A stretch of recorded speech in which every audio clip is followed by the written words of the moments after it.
Nietzsche, Le Gai Savoir, paragraphe 125. Le dément. N'avez-vous pas entendu parler de ce dément qui, dans la clarté de midi, alluma une lanterne, se précipita au marché et cria sans discontinuer « Je cherche Dieu! Je cherche Dieu !» Étant donné qu'il y avait là justement beaucoup de ceux qui ne croient pas en Dieu, il déchaîna un énorme éclat de rire. « S'est-il donc perdu ?» disait l'un. « S'est-il égaré comme un enfant ?» disait l'autre. « Ou bien s'est-il caché? A-t-il peur de nous? S'est-il embarqué? A-t-il émigré ?» Ainsi criaient-ils en riant, dans une grande pagaille. Le dément se précipita au milieu d'eux et les transperça du regard. « Où est passé Dieu ?» lança-t-il. « Je vais vous le dire. Nous l'avons tué. Vous et moi. Nous sommes tous ces assassins. Mais comment avons-nous fait cela? Comment pûmes-nous boire la mer jusqu'à la dernière goutte? Qui nous donna l'éponge pour faire disparaître tout l'horizon? Que fîmes-nous en détachant cette terre de son soleil? Où l'emporte sa course désormais? Et la nôtre, où nous emporte-t-elle? Loin de tous les soleils? Ne nous abîmons-nous pas dans une chute permanente?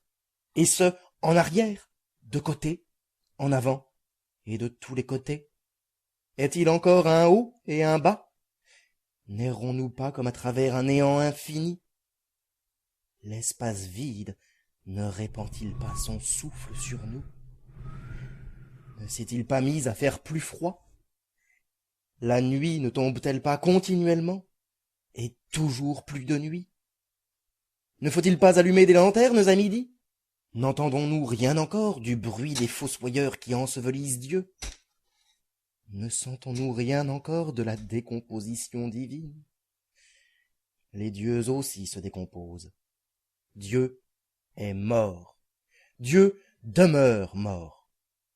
Et nous l'avons tué. Comment nous consolerons-nous, nous, assassins entre les assassins? Et ce que le monde possédait jusqu'alors de plus saint et de plus puissant, nos couteaux l'ont vidé de son sang. Qui nous lavera de ce sang? Avec quelle eau pourrions-nous nous purifier? Quelles cérémonies expiatoires, quel jeu sacré nous faudra-t-il inventer? La grandeur de cet acte n'est-elle pas trop grande pour nous? Ne nous faut-il pas devenir nous-mêmes des dieux pour apparaître seulement dignes de lui? Jamais il n'y eut acte plus grand, et quiconque naît après nous appartient du fait de cet acte à une histoire supérieure à ce que fut jusqu'alors toute histoire. Le dément se tut alors, et considéra de nouveau ses auditeurs. Eux aussi se taisaient et le regardaient déconcertés. Il jeta enfin sa lanterne à terre.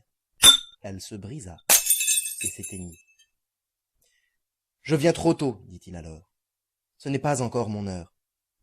Cet événement formidable est encore en route et en voyage. Il n'est pas encore arrivé jusqu'aux oreilles des hommes. La foudre et le tonnerre ont besoin de temps. La lumière des astres a besoin de temps. Les actes ont besoin de temps, même après qu'ils ont été accomplis, pour être vus et entendus. Cet acte est encore plus éloigné d'eux que le plus éloigné des astres, et pourtant, ce sont eux qui l'ont accompli. On raconte encore que ce même jour, le dément aurait fait irruption dans différentes églises et y aurait entonné son requiem à aeternam Deo. Expulsé et interrogé, il se serait contenté de rétorquer constamment ceci.